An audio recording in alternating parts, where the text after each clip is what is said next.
and we have a little bit of a lag as we allow people are streaming in. Welcome, welcome everybody. We are so excited about today's webinar. Welcome to the Virtually Speaking series, Parenting in a Pandemic, webinar series from the Youth Mental Health Project. We are so thrilled to have Dr. Laura Fielding here today with us. She is an author extraordinaire of an amazing book called Mastering Adulthood, and she is a clinical psychologist. I'd like her to introduce herself and tell her a little bit about herself, but she's really an expert on skill building. And during these times, during these very difficult times, particularly during the quarantine, I have been in contact with so many parents who are really struggling with their kids at home, particularly their young adults or emerging adults, in power struggles and emotional storms and a battle that we often have in our relationships with our children, who sometimes are emotionally fragile. Maybe they struggle with depression or anxiety or mood disorders, and they have a very hard time regulating their emotions. And it seems to me what I'm hearing a lot about is parents being triggered and having a very hard time managing their own emotions around some of the behaviors that they're seeing in the young adults. And so I'm so excited to have Dr. Fielding with us here today, because she is an expert on relationship skill building. And so we are going to have a great talk with her. And just a little housekeeping as we get started. For those of you who are on live on Facebook, please feel free to put in the comments any questions you might have. We have our lovely producer, Carolyn, who is on our team, and I believe Dr. Fielding has a producer on her end who's helping us monitor Facebook Live questions. And if you are with us on Zoom in our webinar, please feel free to use the chat. We would love to field any questions that you might have. And if there is a private question you would like to ask, you can do so anonymously using the Q&A bar, which is at the bottom of your Zoom screen if you're participating via Zoom. So all that being said, I'm really excited to have you here today, Dr. Fielding.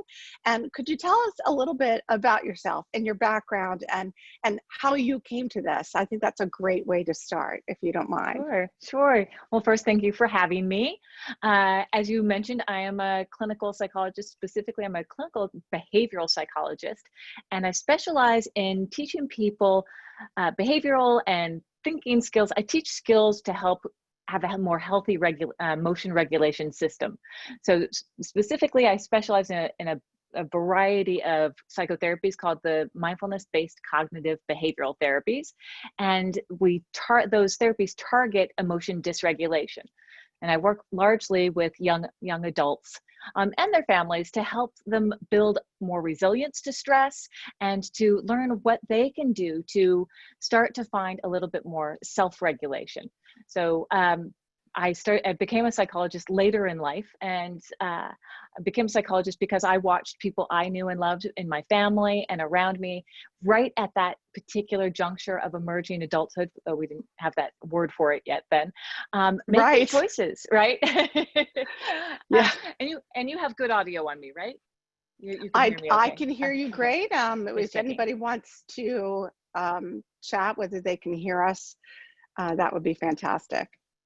I can't see your chat, so you just let me know if someone asks a question, because it doesn't seem to be going. We don't seem to be going to Facebook. We're just sort of in your Zoom group, I guess. Yes, I don't know. I'm furiously trying to figure this out, and somehow I mess it up every time, ladies. I don't know what it is. I shouldn't say that. I think we had one Facebook Live that went well, but let's try it. I'm going to try it one more time, but let's just keep moving forward. I always get a little bit distracted by the Facebook, but well, I'm a huge fan of cognitive behavioral therapy. And for those in the audience who maybe don't understand what that is, would you mind just giving us a little bit of background on what that means?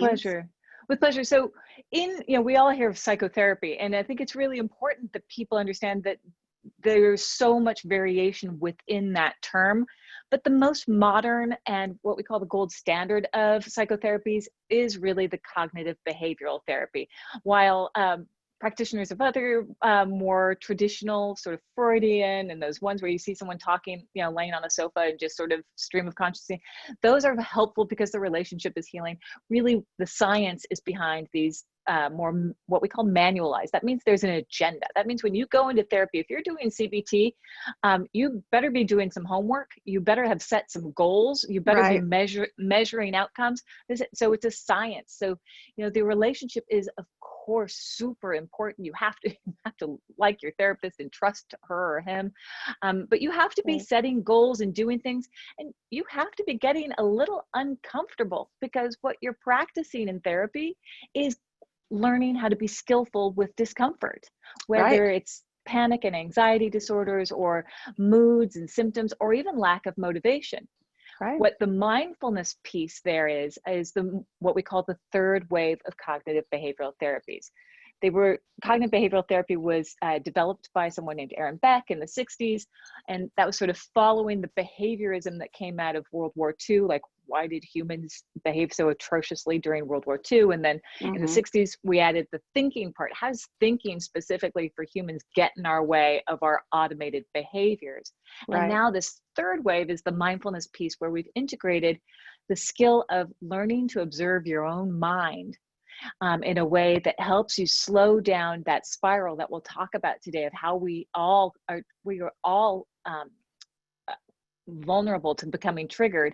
And here's the thing, for these stressful times, and this is actually my tagline that I teach, the skills we all need sometimes when stress gets high and emotion's strong. Because when the stress level goes up, whatever your thing is, and we all have one, it's going to get worse. So, good news. Yes, it does. And I think we all know that intuitively. I try to explain to parents who often say, well, my kid won't go to therapy, or I don't want to go to therapy, or whatever, that, you know, we used to think of therapy as you sit on the couch and you talk about how your mother treated you, right?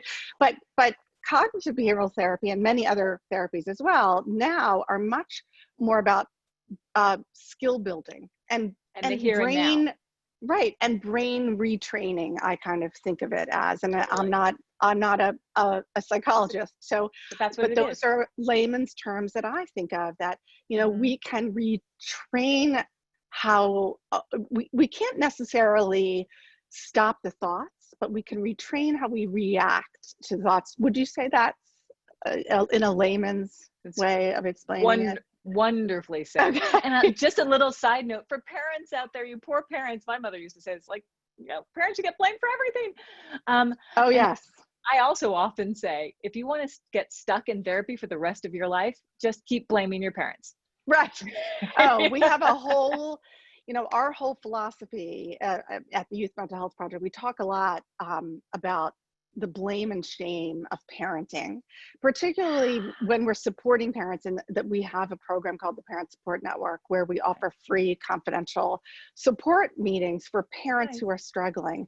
Because we find when it comes to our children, young adult, teen, however old they are, mental health, there's a lot of blame. So when they can't behave correctly, we are really taught to believe that, well, it's something we're doing as parents, so it must be our fault. And so, and I see Carolyn put in the chat box, for any of those of you who are interested in learning more about our parent support groups, a link to that.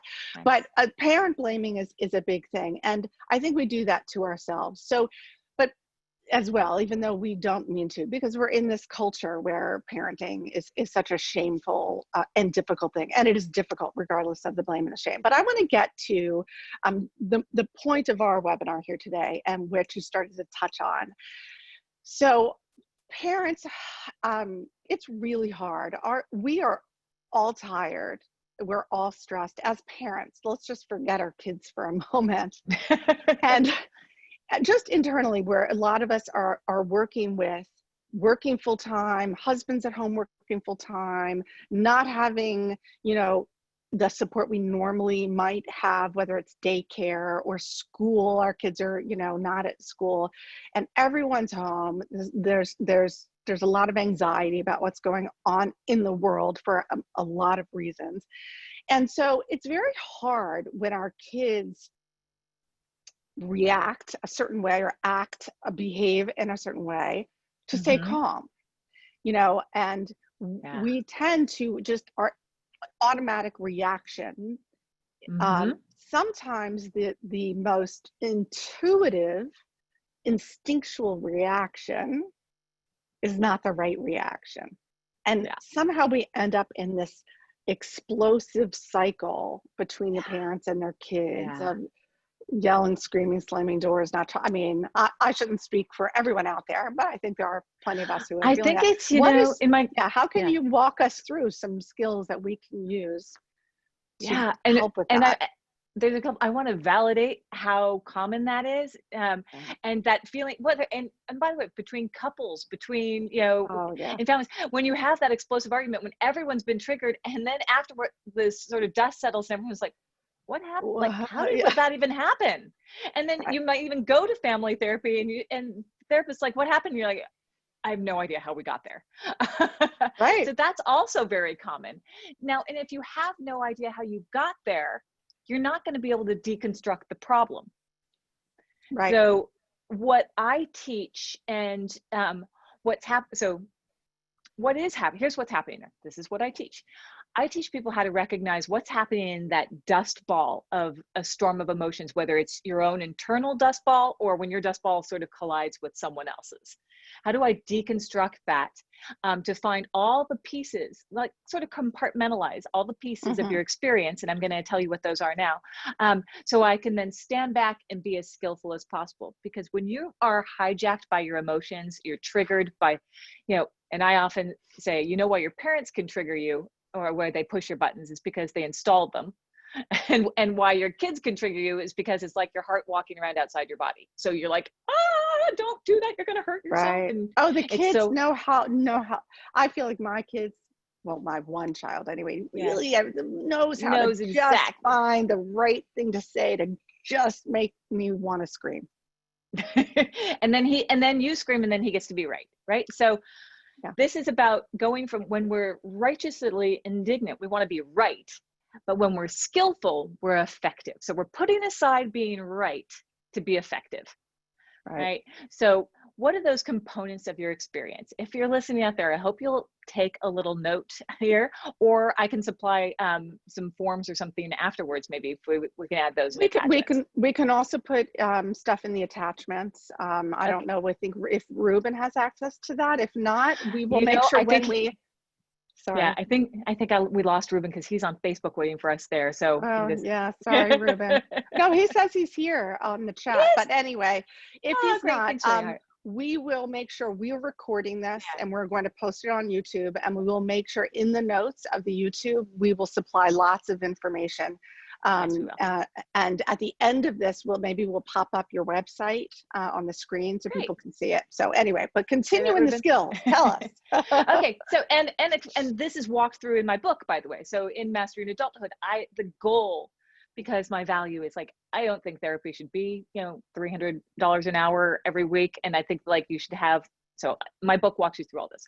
So the components of your experience, that's what you want to identify, because what we're talking about here really is a chopped up way of self-awareness. Like, how can I start to see, like, at what moment is there something in the environment that happens? So the 5 pieces of experience are as follows.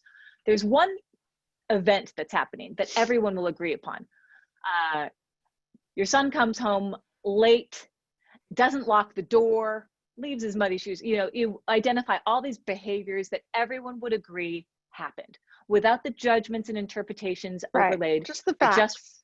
Exactly. Just the facts of the what, where, and who, not the why, right? Because our brain fuses the facts with the interpretation so seamlessly, like a virtual reality, that we're like, you're disrespecting me becomes a fact rather than an interpretation. It's a story, right? Exactly. Like a story we make in our heads about what we think the reason is, right? Exactly. Even if that, you know what? And so it's so seamless, right? We were designed really well to live in this little virtual reality. So what we're learning how to do is decouple those things by identifying what are the facts, write those down. Then separately, what was my interpretation of this? He's disrespecting me. He always does this. This is going to go on forever. This is not good for his health or his mental health, right? We just go through all that story of thinking. Facts, thinking separately. And then in another box, what emotion am I feeling around this situation? It's very, very important to get good at labeling your emotions and building your vocabulary of emotions. Sad, angry, frustrated, ashamed, embarrassed. Learn them, know them. There's lots of great lists. Scared. Yes, exactly. And so what I hear a lot of people say is like, oh, this is breaking me, right? Is it really breaking you? Then we need to call a physician immediately, right? Yeah. So you are not broken, right? We have to be really careful because the words we choose have a ton of power. In fact, there's so much new amazing research that shows when you label your emotion and you get that sort of, it was somewhere between anxious, abandoned, embarrassed. When you find those words for your emotions, it actually activates this part of your brain called the orbital prefrontal cortex that downregulates your amygdala, which is your fear center, and you're already self-regulating. So get your emotion vocabulary in order and label that emotion. The next step is to identify the bodily sensations, right? So when you feel that pull of fear and worry, you feel your face muscles change and right? Your hair turning gray. Well, can you feel your hair turning gray? I feel like I can. You feel like you can. And this is where we get stuck. Thank you for offering that, Randy, because it feels true. You'll hear yourself say, but I know it's not true, but it feels true, right? Because those beliefs, I feel like my hair is turning gray. I know mine is. So I'm rocking the gray. It's a beautiful gray. You are rocking the gray. I'd like to rock the gray like you do. This is the pandemic. I'm doing it. But I want people to check in with yourself and know how normal this is, because this is all done in a non-judgmental way. It's really just taking those pieces of your experience to notice that, oh, when I really feel strongly he's disrespecting me, I really feel strongly that he's just added 10 years to my life, or she has. Sorry, I'm picking on the little boy for some reason today. That's okay. I've got 3 boys, so that works for me. So bodily sensations are really important because emotions are embodied. Right. And so when you start to recognize, oh, there go the shoulders. Oh, my heart's racing. I'm sweating. I'm doing this. Right. The minute you start to put attention into your body, you'll start to let it go a little bit also. Right. So we want to identify facts, thoughts, emotions, bodily sensations, and very importantly, what's my action impulse? I want to yell at him. I want to explain it to her. I want to rationalize. Why won't they listen to reason? Yes. And that is really what we get to. Like, this is so obvious. How can you not see this? Right. And how well does that work? Right. That is where the arguments start. Right. And the more you argue, the higher the emotions get. So all of these are interacting in what I call your ETA regulator.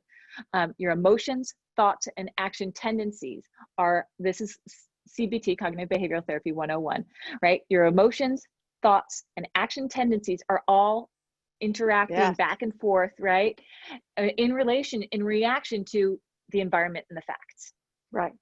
So this is your self-analysis, self-awareness that everyone gets on board with, recognizing. So my husband will tell me, like, it's amazing how I can be getting really upset about something, and then suddenly I'll just like go, okay, right now I'm noticing that I'm having the thought, which is making me want to do this, but I'm going to step away right now. Excuse me. Okay, so that gets to a big question I have, because all of that makes a lot of sense and is very logical. And in fact, I want to share with you, we have a great comment in the chat that from Jean that says, oh, your husband just said, yes, she does. Jean said, the best thing I ever learned when my daughter's psychologist taught me that there's no logic to what is happening to her, right? That's a really good, that is a good thing to learn, because I think that's where we make up a story about what's happening and why it's happening and why she's behaving a certain way, and it's my fault or it's her fault or blah blah blah blah blah, and then it turns into the cycle that you're talking about. So the question, sorry, go ahead, and then I'll ask my question. Did you have I was just going to ask, like, when you're in that moment. No, that was a comment, which is a great comment, Jean. Thank you for adding that. Is that when you're in this cycle, it's very instantaneous, Yes, right? exactly. So it sounds good in the moment, but you know, when I'm in the middle of it, 100%. how do I deal with that? How do I Yes. stop So from it? perfect question.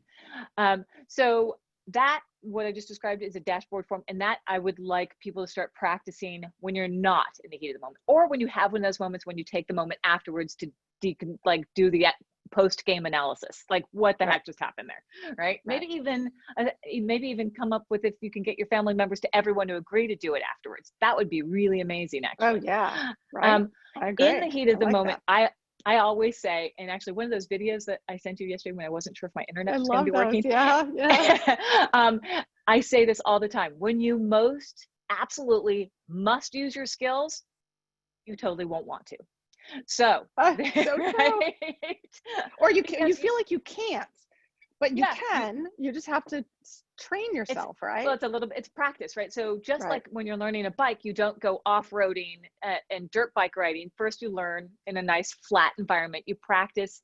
We call this in CBT exposure, right? So you expose Oh. yourself to something that's mildly disturbing. So maybe you bring to mind the last argument you had with your kids, and you practice with that, and you sort of start like raising the bar a little bit. But I am going to give you a couple of the thing. If you're willing, so it is a question. First question is willingness. If you're willing to use your skills in the heat of the moment, the very first thing you always want to do is recognize that emotion, right? You want to turn and say, I'm really feeling angry right now. I'm totally noticing that I'm feeling angry right now, without judgment. Whatever that, you have to label that emotion, because that's why that one's so important, right? When you Right. label it, you downregulate it a little bit, so you get a little Right. more control. If you're really upset, also gently avoiding, right? Especially if you're angry at your child, right? Every emotion has an action tendency. This is very important to know, right? ETA, right? Okay. Actions also lead to, or emotions lead to the actions in the Right. triangle. So if you're angry, the action tendency is to attack, raise your voice, make yourself bigger, right? Right. Yeah. Of course, you don't necessarily want to attack your child.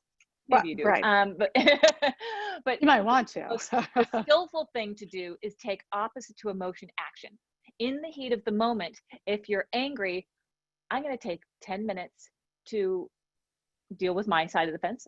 I'm going to invite you to do the same. Let's come back when we're ready. And I'm sure your kid will be like, sounds good to me. So gently avoid Oh, when I you're don't know angry. about that, but we'll get back to that Oh, in a or second. maybe they don't, right? But that's where the setting limits and behaviorism comes in, like where Right. we have to come up with house rules and things like that. But so short answer is always honor the emotion. If you try to control your emotion when you're really elevated, or if you try to control your kid's emotion, right? That Right. is not going to work. I'd like to actually slip in a quick example of that. Good. Yeah. For people at home, we all want to control our difficult emotions because, frankly, they suck, they hurt, they're uncomfortable, right? No one tries to control their happiness, right? But we all try to control sadness, anger, shame, and all of those things. But here's the thing: it doesn't work, but I don't want you to take my word for it. Right now, I'd like you to try this for me. If you're sitting Okay. down, I'm guessing everyone is. I'd like you to see, can you feel your butt in the chair? Everyone got buttness? I got it. Great. All right. Now you got your butt in awareness. It was there the whole time, but we just moved our mind. Now we're aware of our butt. I'd like you to try something for me. I'd like you to try to, ready? Let's unfeel our butts. Go ahead. I'll wait. And what happens? Can you unfeel your butt? I couldn't. Of course not. We cannot I unfeel got something trapped on my once. butt. And then you have interpretations about your butt. Oh my gosh, since lockdown, my butt's gotten so much bigger. I'm wearing my fat jeans. And it's endless, right? So look what happened Exactly right. from your own experience. You see that you cannot unfeel something, and then you get all tangled in the struggle of, why can't I unfeel my butt? There's something wrong with me for not being unfit. But physical feelings are the same as emotional feelings. When we're already triggered, angry, sad, ashamed, whatever, we can't just unfeel that. But that's what we try to do. So that's why you need that gently avoid, or that self-compassion to not get caught in this counterintuitive way that our emotions actually work. You need to actually lean into them, and we can talk a little bit about that, rather than try to control them and push them away. So what you're saying, I think, Uh-huh. is allow yourself to feel the anger, it's not that feeling it is a bad thing. Acknowledge to yourself what you're feeling. It's Mm-hmm. the reaction that you're trying, not necessarily to control, but to, well, I guess, yeah, Yeah, but you're controlling you're your trying to action say, tendency. my action, my instinctive action is to yell or scream or whatever, or punish or, right? Mm-hmm. But really I need to step back, and give myself room to feel it without acting on what I'm Exactly. feeling, right? Exactly. And I could give a little instruction for what parents can do in that gently avoid opposite action moment, right? And depending on how much time we have. So the ideal scenario would be you recognize that you're getting escalated. By the way, so controlling your emotions might work at like a level 2, 3, 4, but it's when you're really triggered about your kids that it's not going to work. So Right. gently avoid, do a little self inventory, maybe go do a dashboard like I just described, those 5 things, right? Yeah. Or I'm going to give you something else, and then you'll re-engage with effective communication, and we can go over that skill. So that we could go that way, like But those 2 skills. here's my question for you, and Mhm. I'd love some people in the who are joining us today to put in the Yeah. comments in the chat, which is at the bottom of your screen, whether what I'm about to say relates to you or not, because maybe I'm off on our audience, but what I have experienced, and I think what a lot of the parents I am involved with experience, is I've got a kid who will not let me walk away. You said, oh, the kid will be fine. Great. I want a Right. break. But kids who are emotionally dysregulated in some fashion, particularly the kids I think I'm thinking of, my son would, when he was younger, particularly, chase after me and not Okay. let me walk away. And then I'd say, I'm sorry, I'm going to my room, I'm going to shut the door, and I'd stay calm. And he'd bang, you're abandoning me, yeah, why, and so anybody in the chat out there understand what I'm saying? Does anybody have that experience? Because I think my that's husband probably hard. does. Yeah, I think it's easy to say, yeah, or not that it's easy to say, but Yeah. No, you're 100% right. And so remember the 2 clouds of emotion that we were talking about, right? right, So it's whose cloud is going to be dealt with first, right? right, And so when you start to build, so what we're talking about here is building a better relationship with your emotions, right? Not right, judging yourself for having them. So someone has to get skillful first, right? So yeah, as you gently avoid, right, you'll also have to, so you're always starting with that validation piece, that part of you that says, okay, we see what's happening yeah, collectively, and I see myself. You can say to your child, I'm feeling myself getting upset, and I see you getting upset. So your job as parent, that's so hard, is to regulate yourself and regulate them. And when I say regulate, I mean honor. I mean say, oh my God, I'm getting uncomfortable, you're getting uncomfortable, I can feel this coming up, I totally see that you're what. And so it's very hard. So you have to find some balance, right? If I was there coaching, I often say when I'm doing family therapy, I'm like the emotion traffic cop. I'm like, okay, I see you there, hold, speak, speak, speak, speak. Okay, yeah, can you say, okay, hold. I'm literally doing this, leaning right, forward. So you have to play emotional traffic cop, right? Where right. you can take a minute. If you're more regulated, which I'm guessing and hoping you are, right? That you say, okay, I'm going to hold this for a second. And then you have, so here's where what we call the attunement happens, right? Because we're going to regulate each other. If one person, and I've gotten, when Ruben was in early training as my husband, um, he Oh, told me, that's so literally funny. in our wedding vows, we talked about this. Right. Um, so, he would either, and he does this, because he's Swiss, right? So he'll either shut down, Is that what it right? is? Yeah, it's see the pillow behind me, keep calm, I'm Swiss. He either shuts Oh, that's down so funny. or he walks away, right? And so I had to train him to say, are you okay? I see that you're upset right now, to really stay and validate the emotion. So when when your child's getting upset, so you do need to take care of yourself, but you have to sort of decide whose emotions are going to get taken care of first, and do a little bit of an iterative process, like lean into his, say, I'm getting upset too. Are you okay? I'd like to walk away. And at some point he's not, or he or she are not going to be perfectly happy with it, but then maybe you can say something like, I need to walk away so I can be a better mom to you right now. I love you. hang in there. I'm going to come right back. So at least you haven't metaphorically or reality slam the door in their emotional face. You tell them that you see their emotions, but because you want to meet them more skillfully, authentically, and meet their needs better, then you need to sort of put the oxygen mask on yourself first. Right. Make sense? Yeah. I mean, Yeah. I think it's hard when Oh, you yeah. especially my child would often chase after me, but this is your fault, and trying to blame me for whatever they're upset about, you know. But I think your advice is right, is to lean in and say, I hear you're upset, but I'm getting upset too, so it's not going to be helpful, and I need to go calm down. If you put it on yourself, Yeah. as opposed to you need to calm down, Yeah. right? It's I need to calm down, even if you really in your heart believe it's the kid who needs to calm down. You're modeling something for them, right? Exactly. You're Exactly. modeling the behavior you want for them to do as well when they get upset, to take Right. And that isn't don't feel your feelings, because we already know you can't unfeel your feelings, right? And quick practice tip. Especially if people out there have really emotionally sensitive kids, maybe you've heard the diagnosis borderline personality emerging, kind of thrown around, which right, is, right, very close to bipolar borderline. bipolar Yeah, disorder, exactly. mood So, disorder, dysregulation when you, disorder. Yes. exactly, when you say, I see that you're really upset, but I'm getting upset too, be very, very careful. And this is all new. So if you're all just hearing it for the first time, this is a no judgment zone. We don't blame ourselves in here. Right. No buts, right? The word but is Latin for be out with what the first part of the sentence was. What I really mean is I'm getting dysregulated. So use and. It's clunky, but I have a no buts rule in my therapy. That's a And really good advice. it's a Never simple say and good one. but, because they Yeah. hear the but, right? And whatever you said before goes away. Yeah. So someone just asked, and there's a couple questions I want to get to. I see them How coming do in. you implement this as a brand new model when the patterns are so entrenched? And I had this issue myself, so I think it's a really good point. It took me, and my son has bipolar disorder, also severe anxiety.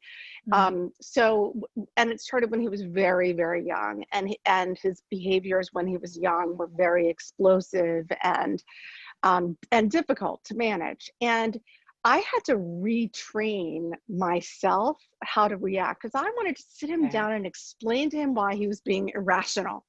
Yeah. Right? He was being irrational. And which is highly invalidating, worked, right? and it never ever worked. Yeah. And so from my experience, I had to go through a lot of kind of parent training, and I had to practice a lot of new skills, and it didn't happen quickly. It was a little bit at a time. So in answer to Denise's question about, well, how do you start over? Well, for me, I practiced one thing at a time. I think the first lesson I learned was to talk slower and use less words. Yeah. And it took me a long time to learn how to do that. And the first few times my son was like, why are you talking so softly? Like it would tick him off. Right. But anyway, that's me. Retraining. Tell me what, it is retraining. And then going back to the not blaming the parents, right? It's also just sometimes there's a mismatch, right? Whatever worked to raise you did a great job, right? Or even works with one of your other kids, right? But with your emotionally sensitive kid, it's a whole nother ball game. And so psychologists often talk about the match, right? And finding this match. Babies learn to regulate their emotions. Well, first of all, they come in with a genetic biological predisposition, right? So if they're a sensitive kid and then they come into a family of overachievers and like really logical, organized people, that to them, it can feel like abuse, right? Right. Oh, how interesting. Right? Say more about that. Yeah. So we call this, there's something called the chronically invalidating environment. And it could be you're literally abused, put in a closet, sexually assaulted and on this side. But it can also be an extra, so it's the interaction between the biology and the environment, right? So a resilient kid, I always use Ruben's mom, Tati, who's a Holocaust survivor, as an example of this. Physical abuse as a child, Nazis, Castro, husband, 5 kids. She's 94, she's still kicking. Pretty right? damn resilient, right? She's the icon of resilience, right? But then you take a sensitive child and you put them in an overachiever family where it's like, come on, go out there and take some laps, and so Right. parents just have to attune, right, to children, because here's what people often find interesting. When you're learning your emotion regulation system, and now of course many of you I'm sure have older children, but when babies start to move around in the world, they start to have emotions. They bump into things, they drop things, they're anxious, they're afraid, they're angry, they're sad. They learn to regulate when mommy or main caretaker picks them up and looks at them and says, oh, is that scary? And makes like a cartoon-like face and looks them in the eye and tells them what their emotion is and says that emotion, looks right at them. Oh, yeah, that was really scary. Okay, we're okay. And then reassures them and conveys not only here's what you're feeling, but also I love you even with those emotions. It's not like brush it off, kid, you're going to be fine. It's the more sensitive your kid is, the more they need you to lean in and not try to fix it. And I am a super fixer. That's why I compartmentalize skills and tell you exactly what the recipe is. Right. Right. So I'm a complete hypocrite in some ways. Yet the skill here is to lean in. The skill here is to, all right, I can feel myself wanting to rationalize and give you all these solutions, but I just want to make sure I'm understanding. So help me understand. And you can walk your kid through a dashboard, right? Like, okay, so what exactly happened and what did that make you think? What exactly happened and how did that make you feel? Is there an emotion word for what you're feeling?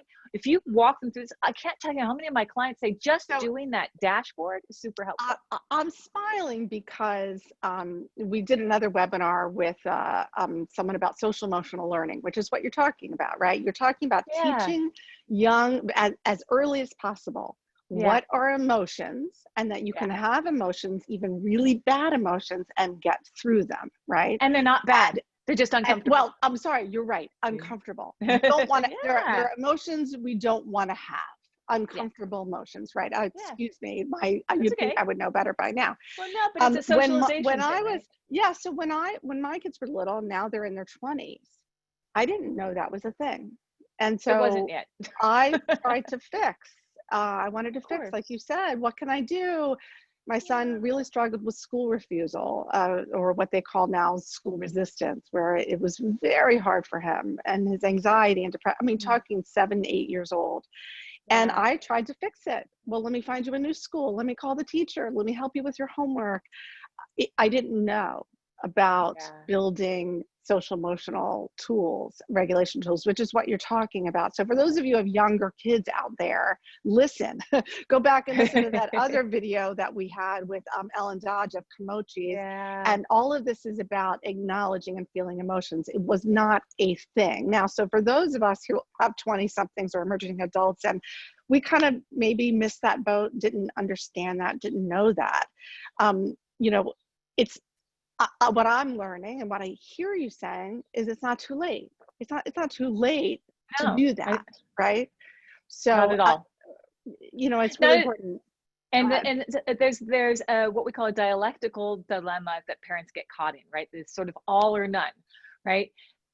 You want to start, when you start doing that dashboard, that leaning in process, you're coming to the middle, because what otherwise happens is you try to reason with them, right? You can become sort of authoritarian, right? And then you get exhausted, and then you get over lenient, right? It's like we do this pivoting back and forth. And then you give up, just do what you want, right? Exactly.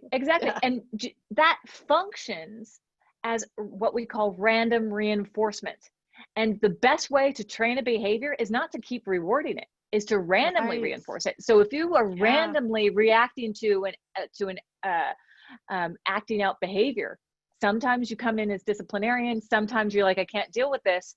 Actually, we're reinforcing it. Right. So we want to be really careful about that. I want to get to a question that's been up here for a while. And Carrie, I'm sorry it's taken so long. What do you do when you have one child that you butt heads with more than others? So how do you handle that child triggers you so much more than the others? And even in the moment, to help each other, not blow each other up, do you work on it together before the situation arises? Is there a way to have a plan so you don't attack each other? Well, I think a I plan is mean, always a good idea. a plan is always a good idea. A Yeah. plan is always a good idea. And again, I want to honor all the moms and dads out there that, holy cow. And full disclosure, I hate to admit it, I don't have children, so it's so easy for me to say all this. This is why I thought it was so great for us to talk, Randy, because this I know the science, I know the books, and I have two emerging adult stepchildren who I Well, have that to practice counts. good times, because I am That definitely that the counts. I evil don't care one. how you define yourself as a parent, but a step Yeah. parent, I know as a step parent, myself, sort of. Although I got my stepchildren when they were already adults, so they're Yeah. it's a little different. But Yep. I think the experience of I can give great advice Yeah. sometimes, but when I'm in it myself, it's a completely different thing. So So that's where the your price.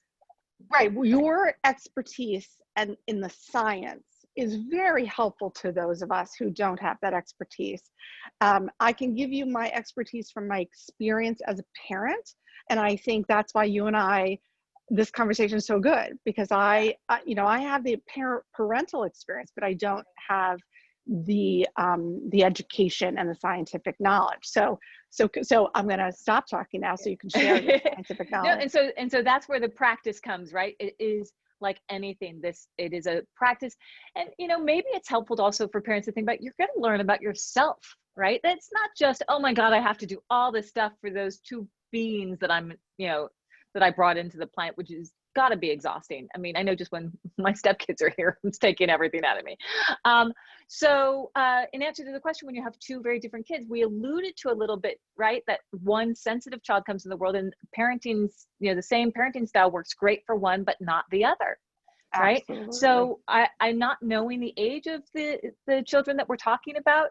I encourage you to recognize that you're going to have to just use different approaches. You have to be a little bit more careful and practice these, honor the emotion, lean in, validating. I also definitely have a very good blog on this that I've sent to parents many times, in like Game Changer, right?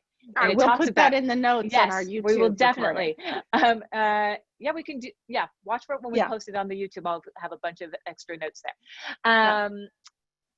So for that child that's more difficult, you have to treat them differently. So I guess the rule could be, ask the other child to, come up with some way that you're in the room alone with that child at that moment. You want to be careful that you're not reinforcing the behavior, because now acting out means I get alone time with mom. So you have to be careful of that. It's really hard.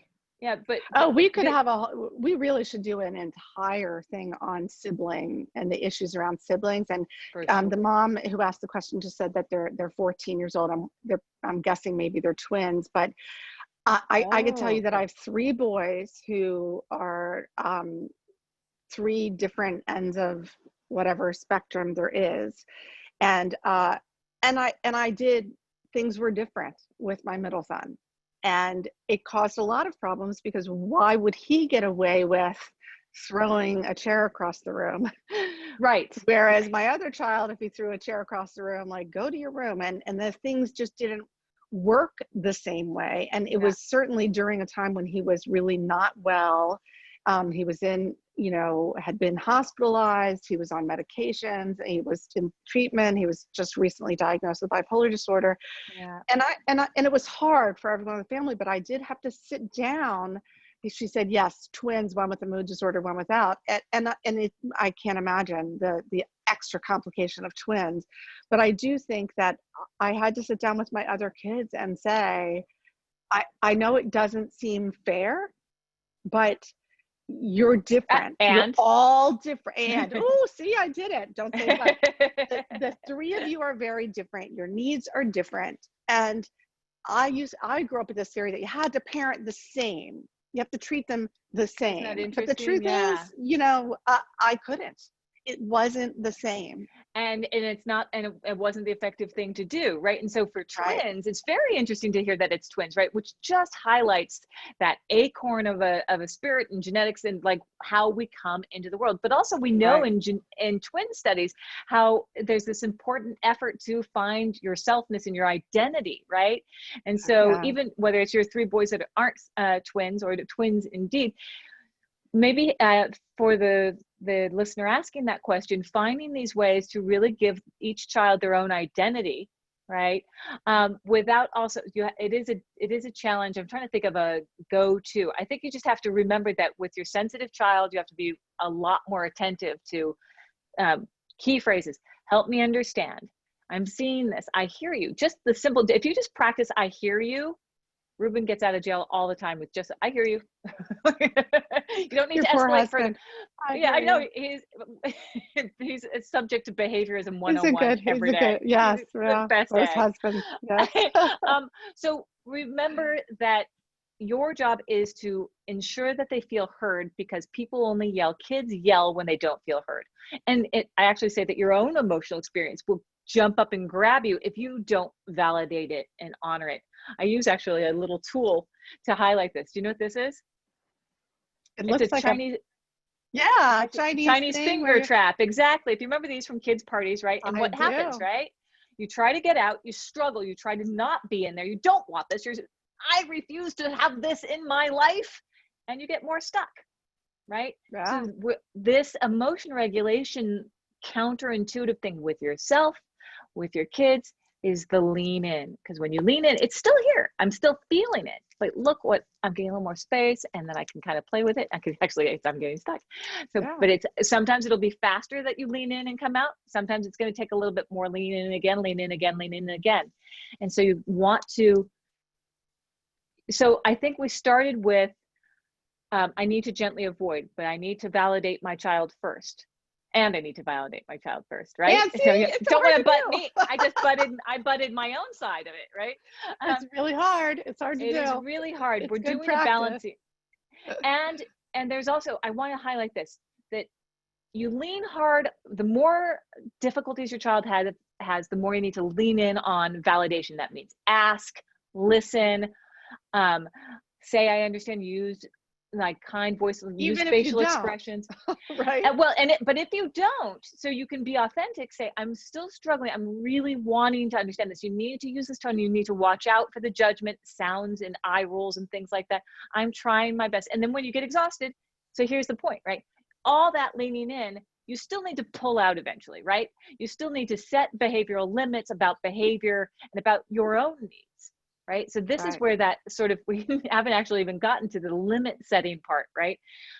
Because the emotion part is the lean in, validate, but then there also has to be limits and specific rules with specific contingencies or consequences to those. So listen, All right. I'm going to listen. Yeah, go. No, I really want to talk about that. I just want to Yeah. say, I just want to cap off what you just said about the Mhm. leaning in when it comes to our neurotypical child or Yeah. children versus our children who are more emotionally fragile. And that is to lean in to both sides. So I would sit down with my other children and say, I hear that you're feeling frustrated. I hear that you feel left out, or that I'm not giving you the attention you need. I know this is really difficult for you to be the Yeah. sibling, and acknowledge both ends of their emotions.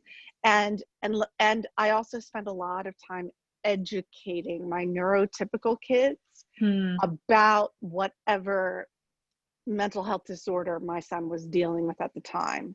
And I think Yeah. it's never knowledge is power, and that's true of our other children, that we need to Yeah, educate them for sure. about why their siblings' brain does not necessarily work the same way. Yeah, it's So definitely an knowledge is, extra burden on them. it's an extra burden on them, and it's Yeah. okay to acknowledge that it's an extra burden on them, and you feel bad that you have to spend so much time keeping the other one calm, and you acknowledge that it's not fair and that Yeah. they're allowed to feel upset Yeah. about it, It's just like right? being a sibling of any child with, children who have special needs, wheelchairs or whatever, a physical disability. That's It's exactly just the right. same kind of Yeah, pull, and it has an effect on the other kids in different ways. exactly. So that's Hard an on everyone. entire Yeah, webinar another that we thing. really should do. But let's Yeah, talk about limit setting, because yeah. that is really so hard, particularly once your child turns 18. I Mm-hmm. can't tell you how many conversations that I have had with parents Yeah. whose child is turning 18, about to turn 18, is over 18, and they really feel like, but my kid, I can't just kick my kid out because he doesn't know how to live on his own. So, how do I stop them from doing X, Y, and Z, or pushing, the boundaries of what I think is appropriate in my house? And Yeah. it's a really difficult thing. So I'd love to hear what you have to say and some skills and tools for that. Absolutely. So, and we might have to do a whole another talk on this. That's But okay. You know what? but We'll just I'll keep give you the going, right? teaser. Okay. I think um, we'd all love to have you back. So it's not a problem Thanks. to do it again. Um, so um, so you want to make, so in when you need a behavior change, right? We tend to say things like, I need you to calm down, or I need you to not act out, or I need you, to our husbands, I need your support, or I need you to be, we're not specific enough, right? So when you have a behavioral request, you need to be specific and behavioral, and you also need to relate it to a reward. So this is all, actually, it all comes into one specific skill that I teach, which is also a blog that I have, which is what I call the VAR skill. Not very creative. Validate, assert, reinforce. So with your kids, Oh, you I need to read that. come. It's an excellent blog, everyone. I Yeah. read that. Okay. It's really good. We've talked about validate already for a long time. The next thing is, okay, now that you've validated, you've leaned in. So let's say you need to walk away, right? So I've validated, I've done this. You see that it's sunk in a little bit. Okay, now I'm going to ask you to give me X amount of minutes, right? And if you can wait for me that amount of time, then I'm going to come back and we'll go get a latte together. Something that's rewarding for them. So let's start with, it's assert, reinforce. Assert exactly, specifically, and behaviorally what you need from. A lot of times we don't know what we need. We need peace and quiet. But you need to define the behaviors that for your child that would give you that peace and quiet. Can you go play video games for a half an hour and then we'll come back to this? Can you, or let's say it's things like you want your child up and out of his room by a certain time, or the room cleaned, or something like that. You need to link it to something that they want. And this is sort of it's just like, and I know people hate to hear this, but behaviorism is just like teaching your puppy, right? When the puppy sits, he gets a treat. The reward must, and Ruben gets in trouble for this all the time, the reward has to come after the behavior. You don't get a new computer when you promise that you're going to be a better kid. You get the computer when you are more doing the things that need to be done. So it's very important to get very clear about what you need from the child's behavior, and then what will be the win for the child. And that can be, specific tit for tats. It can be, you can also talk about how it'll mean a lot to you. So I'd love you to chime in here and tell me if this is sounding like that's not workable, or give me a specific example, and then I will walk you through what the skillful approach would be. Yeah, I have so many in my head, and I bet. yeah, let's see, where do we start? And if anybody out there has a specific situation they would like to put in the chat or the Q&A, I'd be happy Let's use to the take some example, from anybody else. But yeah, go ahead. maybe the example of getting out of your room by a specific time, right? Ooh, So that's a let's hard one. say, Okay. yeah. All right, now keeping in mind Yeah. that we're talking about emerging adults, right? So And sometimes especially during this time of COVID, right? This is actually a good one. They had online schooling, really difficult period of time, and we have a lot of kids who really struggle with depression, and can't get out of bed. Right now, if they're 18, that's an example of how do you handle that. One woman just wrote she's depressed and she won't talk to her. My daughter's very depressed and will not talk to me. And that's so painful. Yeah, it's so painful. So specifically with these kids who are emotionally dysregulated, I know that's hard, but they're emotionally dysregulated and they're 18 or over. Right. You Okay. feel powerless as a parent. Of course. Of course. So the idea here again is to just do what we can while working within a very untenable situation. The only thing in our control is our behavior, right? So we can try to create an environment that is reinforcing for them to move in what we call small approximations to the goal. What you want to be very careful about is saying, okay, you need to be out of bed every morning at 8 o'clock, out of there. And if you do, for every day you do it, I'm going to put $50 in your bank account. I don't know. Let's say you want to do something that kind of harsh, right? It's probably not going to work, right? And then the first day your child doesn't do it, they're going to feel like a loser, right? So there's a couple of things you want to do here. So first of all, when we're depressed, of course, we don't want to get out of bed. Remember I was talking about those action tendencies of emotions earlier? Anger says attack, sadness says withdraw, slow down, something's broken, I'm healing. Looks a lot like you're sick, right? Like you just don't have energy, right?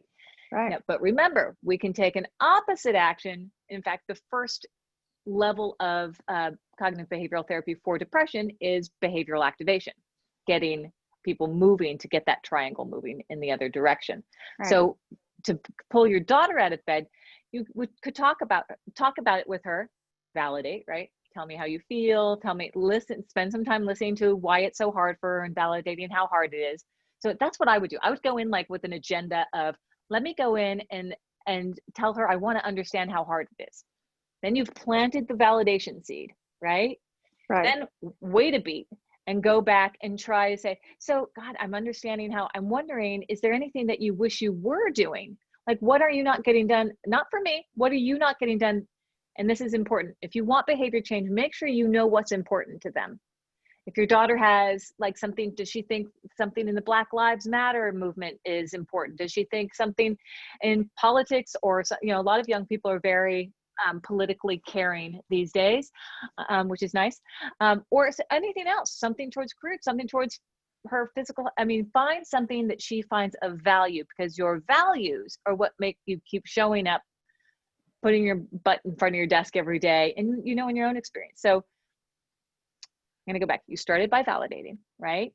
Then you're coming back with this, ask her what's important to her, and then try to link the behavior change to what's important to her or him, right? And then you want to come up with a continuum of behavior. So when you set goals that are like, I'm going to work out every day, and the first day you don't work out. So you want to set some goals where there's an optimal level. So in a perfect world, we'll have you up and out of your room by 8:30. Or even 9 or 10, right? In an acceptable world, we'll have you out by 11. And you know what? You get out by 12, you still get a pass. And then you link something that's rewarding, that she or he cares about. It might be money, if you have and are willing to do that. It might be more time with you. It might be looking into something for them. It might be favorite food, something, just find something that they care about. So what you're basically saying is a positive reinforcement. I certainly know the consequences never worked for my child when punishment didn't care.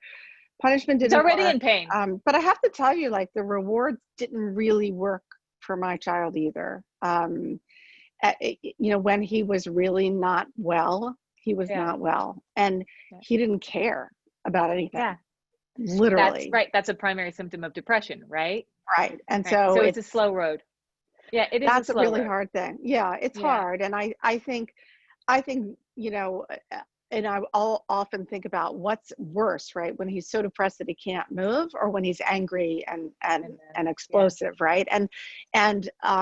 But I would say, and we do have a lot of this with the young adults, the reason we want them to get out of bed is because we know it will help the cycle. Yeah, exactly. It'll help the triangle move the other way. Exactly. We know that they're lying in bed all day for days on end is not going to help them get better. And so our motivation isn't just, we can't stand that they're in bed.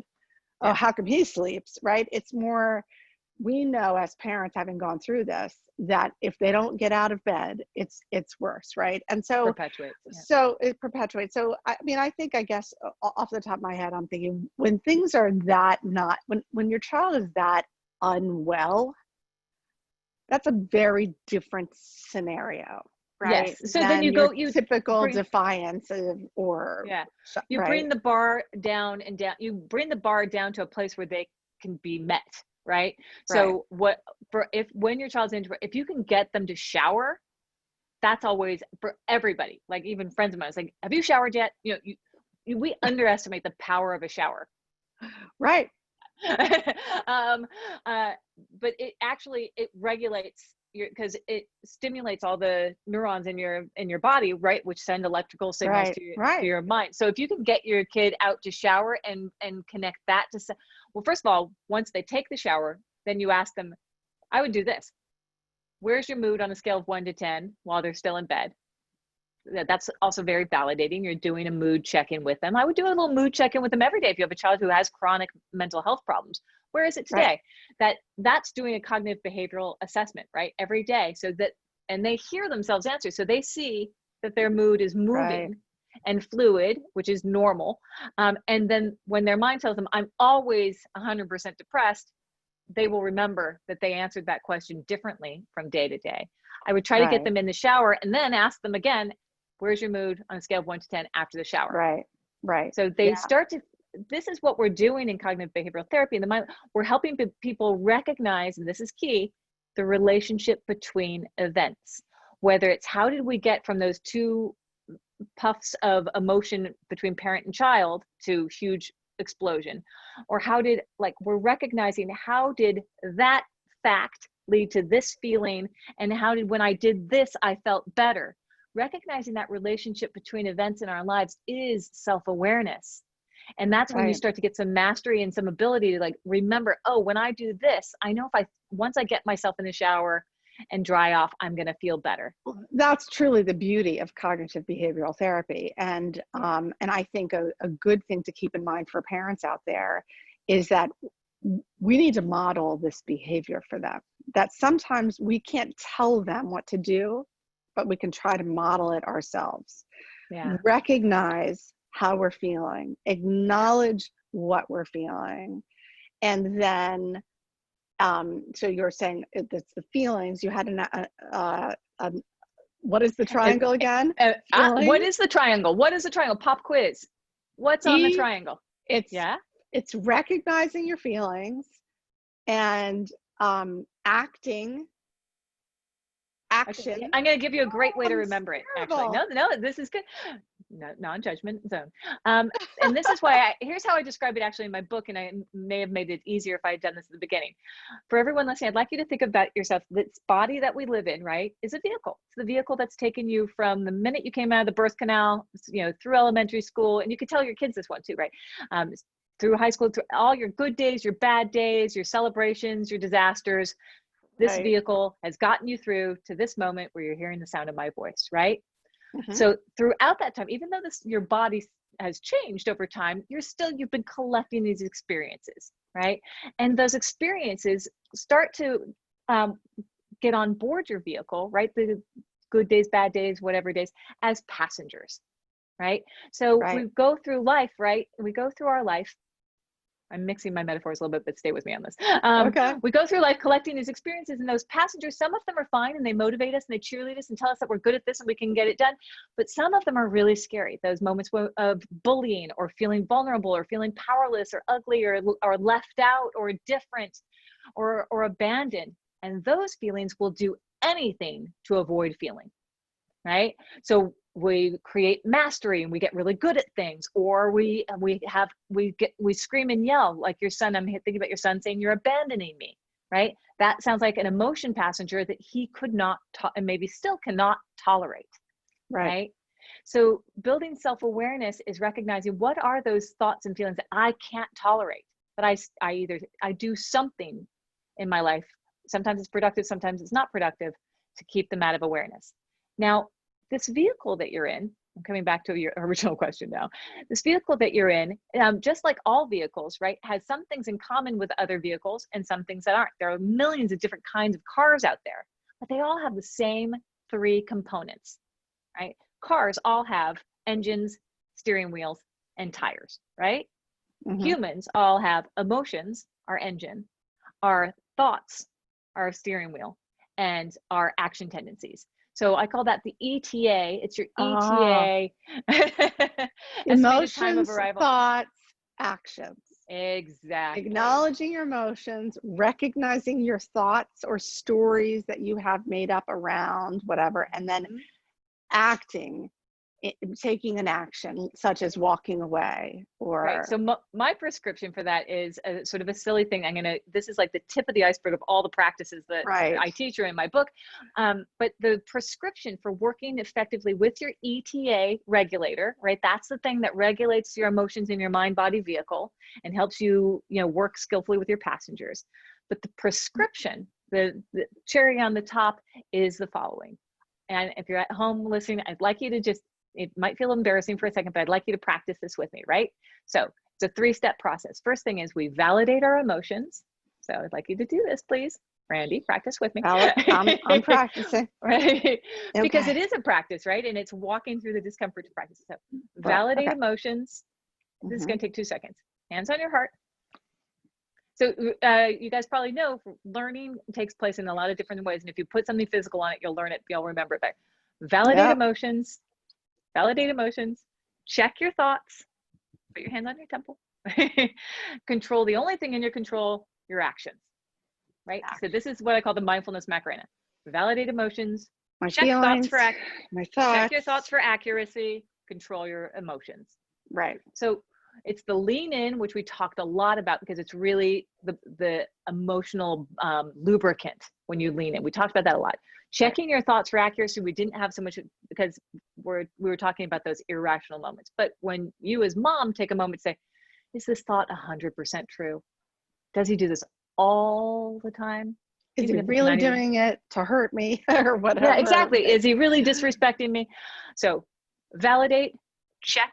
Is my thought 100% true? Control the only thing in your control, your behavior, which is do all those things we talked about earlier, lean in, validate, set contingencies, help reward small approximations to the goal. If you can get him out for a second, rather than complaining that he or she is in the bedroom, when they do come out, oh my God, you're here. I'm thrilled. Or if that bugs them, make sure that the thing you're doing, don't do it if it bugs them. Right. Yeah. Exactly. Right. One thing that pay attention to what your kid needs and not what you want to do. Right. Exactly. And this is actually something as a therapist I had to learn when I would cheerlead or tell clients, I have so much confidence in you, you could do things.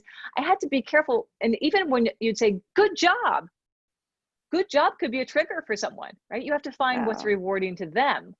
And offer that up, and that takes. And sometimes it's just leaving them alone. Sometimes that's the reward. Sorry, parents, but sometimes they need to be left. They want to be left alone, and maybe that's the reward. That I'll stop bugging you if you do this. And you have to be very careful though to not go from dominating to over lenient.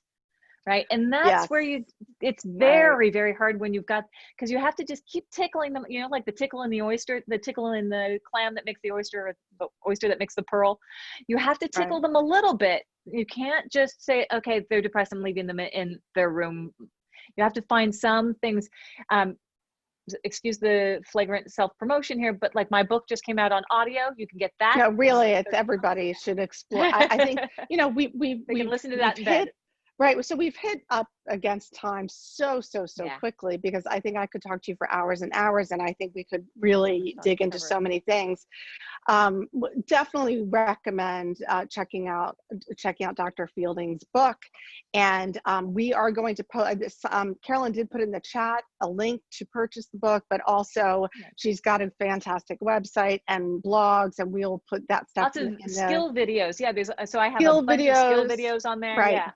One of the things I'm just going to put this question out there, because I do think it's a huge topic, which is, how do you get your young adult or older teen child to go to cognitive behavioral therapy when you know that that's, you know, really what they need, and they won't go. And it's an impossible question to answer, and I get that, unless you have a quick answer, but I get that question a lot. It's very difficult when really all you want is for them to get help, right? And they're young adults and now decide that they don't need help.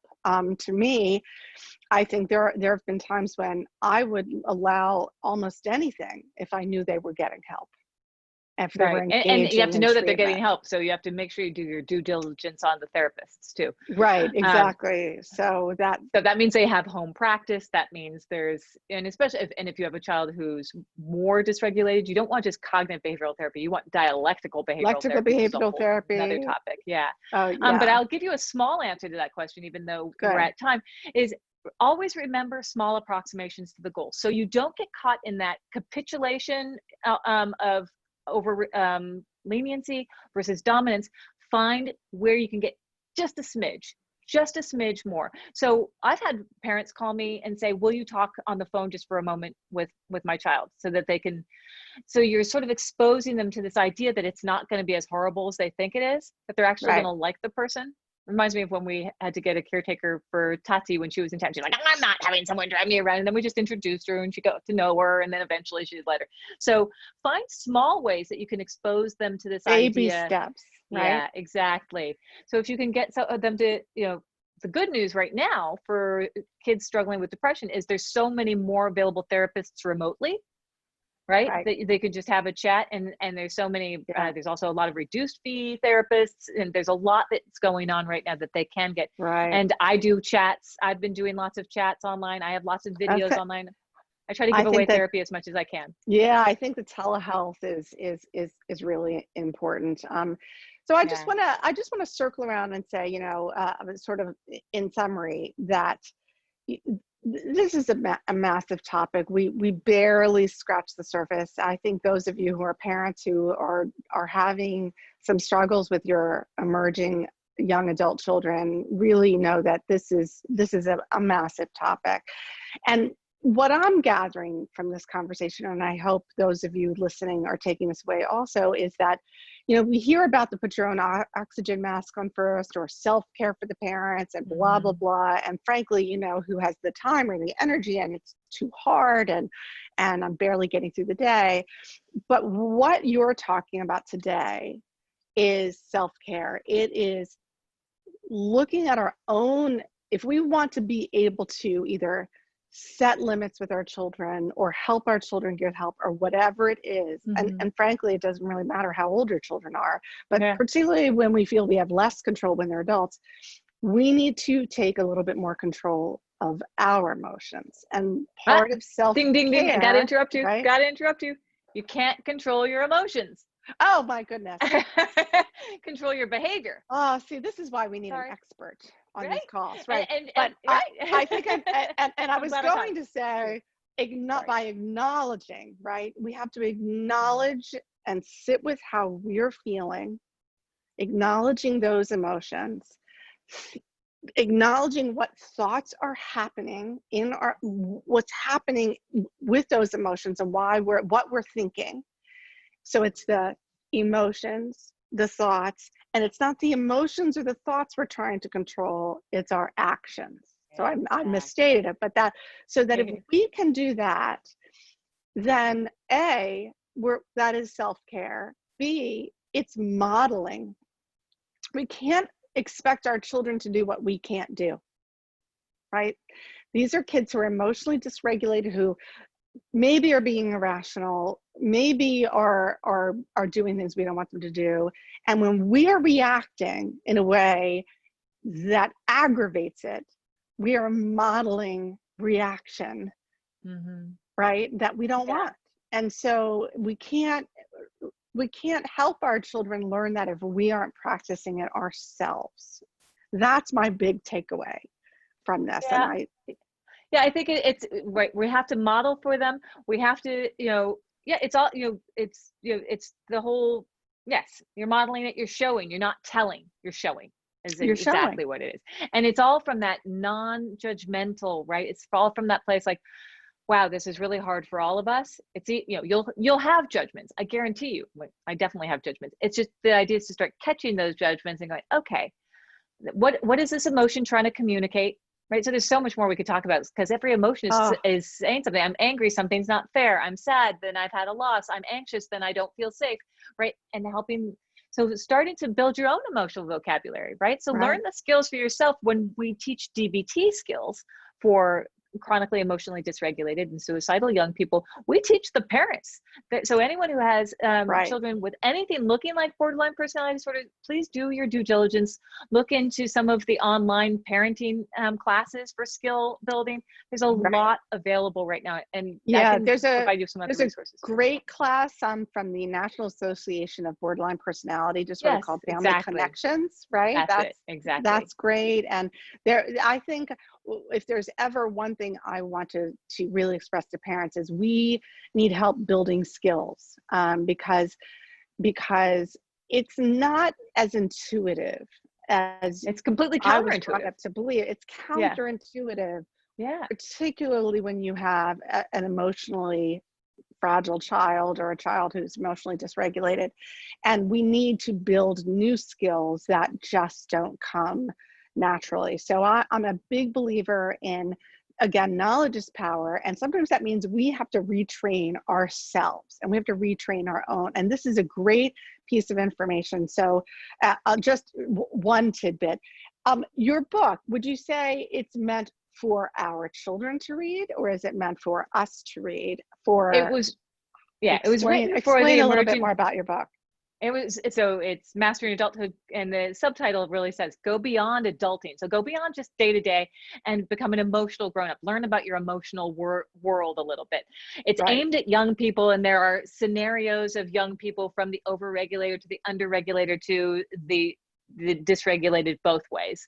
right. Example, but everyone says the same thing.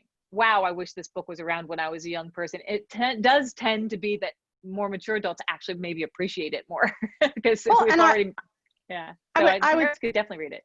and I would think as a parent, even if it's, geared towards young adults, you read it and you go, oh, and it's going to give you nuggets Of what for your parenting child's purposes. experiencing, maybe. Right, Exactly. And it will teach you all about what we've been talking about, these skills we've been talking about, how to do that self-assessment, right? And just gives you an education about like what is happening in our emotional mind body vehicles and right, how you can take, because it's about emotional self-care. We know we need to take care of our bodies and our health and watch our eat nutritious food and all that, but we don't prioritize this emotional self-care, this how can I take care of myself, right. and particularly when you have the stress of a child that's not faring well in a world that's not faring well. We all need more emotional self-care right We now. sure do. We sure Yeah. do. Oh, Dr. Laura Fielding, you have been so amazing to talk to. We want to have you Thank back, you. Let's do it. and dig into some more topics, because there are so many to explore, and your Right. advice is fantastic. Thank you all to all of you who have joined this webinar today. Again, we will post it on YouTube, and in our YouTube post, we'll make sure we have links to all of the necessary and additional things that we talked about today. Carolyn did put it in the chat, if you're on right now, the link to your videos, to your mindfulmastery.com videos and blogs. Oh, good. And we will make sure to add some of that also to our YouTube. So keep an eye out. But again, we really appreciate having you here, and let's talk again It's been a soon. pleasure. Come up with more conversations. I can tell you on Excellent. behalf of parents, we all could use some extra support these days. So thanks very much, Indeed. Dr. Fielding. Pleasure. Okay. Pleasure. Thanks, Take Randy. care. Thank you. Thanks. Okay. Bye-bye. Bye, everyone. Thanks for joining us. Bye.